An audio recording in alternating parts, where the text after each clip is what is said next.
दिल्ली धमाका करने वाले आतंकियों के घरों में घुसी सेना, फिर अंदर जो मिला, पूरी दुनिया में हड़कंप। कश्मीर के गांवों से उठा लाई आतंकियों का खानदान, देखिए कैसे मांग रहे हैं माफी। दिल्ली में लाल किले के पास हुए धमाके ने पूरे देश को झकझोर दिया और इसके बाद कश्मीर में जो हुआ उसने पूरी दुनिया को हिला दिया। देश की सेना अब किसी भी कीमत पर पीछे हटने वाली नहीं है। आतंकियों के घरों में सेना ऐसे घुसी जैसे आज ही इस गंदगी को खत्माती है करके छोड़ेगी।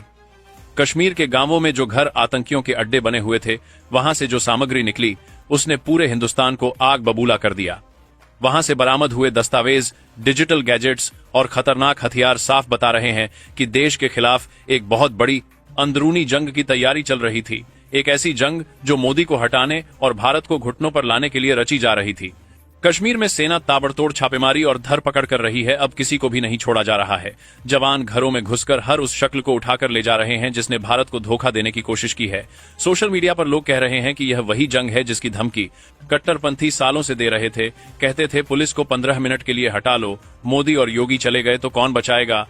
अब वही लोग सेना के सामने हाथ जोड़कर खड़े हैं और माफी मांग रहे हैं। दिल्ली धमाके के बाद 200 से ज्यादा लोकेशनों पर सेना टूट पड़ी है। ये छापेमारी सीधे जमात-ए इस्लामी के ठिकानों पर हो रही है। वही जमात-ए इस्लामी जिसने बांग्लादेश की सरकार गिराई थी, वही अब पाकिस्तान के इशारे पर भारत में, कश्मीर में और दिल्ली तक अपना गंदा खेल खेलने की कोशिश कर रही थी। और इनका निशाना सिर्फ एक है, हिंदू समाज और मोदी सरकार को सत्ता से हटाना। मौलवी इरफान की गिरफ्तारी के बाद खुलासे हुए कि यह वही शख्स था जिसने फरीदाबाद में पकड़े गए डॉक्टरों को कट्टरपंथ की आग में झोंक दिया। यह मौलवी जमात-ए-इस्लामी से जुड़ा हुआ था और करोड़ों रुपए का यह पूरा जाल पाकिस्तान के इशारे पर चल रहा था। इस बार आतंकवाद में बंदूकें नहीं बल्कि पढ़े लिखे व्हाइट कॉलर आतंकियों का इस्तेमाल किया जा रहा था, जिनका चेहरा देखकर कोई शक भी न कर सके। और यही सबसे खतरनाक साजिश थी। फरीदाबाद की अल-फलाह यूनिवर्सिटी से पकड़े गए डॉक्टरों की कहानी किसी भी भारतीय को गुस्से से फटने पर मजबूर कर देगी।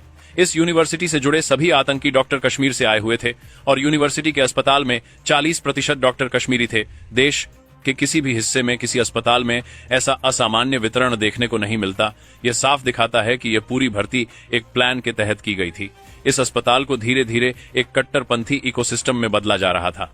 जिन यूनिवर्सिटीज में कश्मीर के छात्र पढ़ रहे थे, वे पाकिस्तान समर्थित हैंडलर्स के लिए सबसे आसान लक्ष्य बन गईं। लश्कर-ए-तैयबा और जैश-ए-मोहम्मद जैसे आतंकवादी संगठन पहले बांग्लादेशी कॉलेजों में भारतीय छात्रों को कट्टरपंथी बना रहे थे। अब वे सीधे भारत की यूनिवर्सिटीज को निशाना बना रहे हैं और फरीदाबाद की यूनिवर्सिटी इसका सबसे बड़ा उदाहरण बन गई।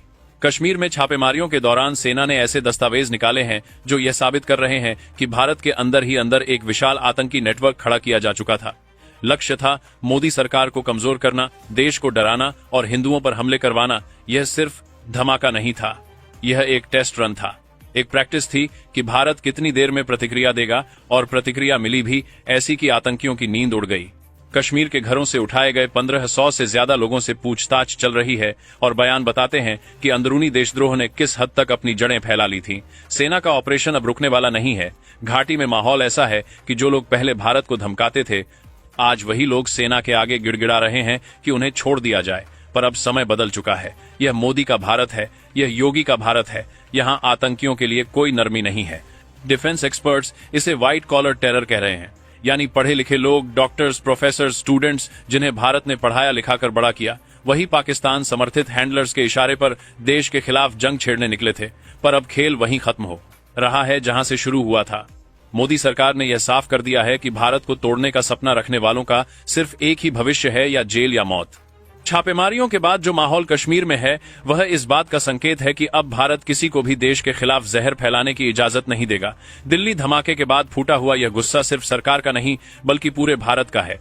अब यह लड़ाई सिस्टम की सफाई की लड़ाई बन चुकी है और यह लड़ाई तब तक चलेगी जब तक देश के हर कोने से इस व्हाइट कॉलर टेरर नेटवर्क को उखाड़ न फेंका जाए। अगर आप भी इस ऑपरेशन में भारतीय सेना के साथ हैं तो वीडियो को शेयर जरूर कीजिएगा। जय हिंद।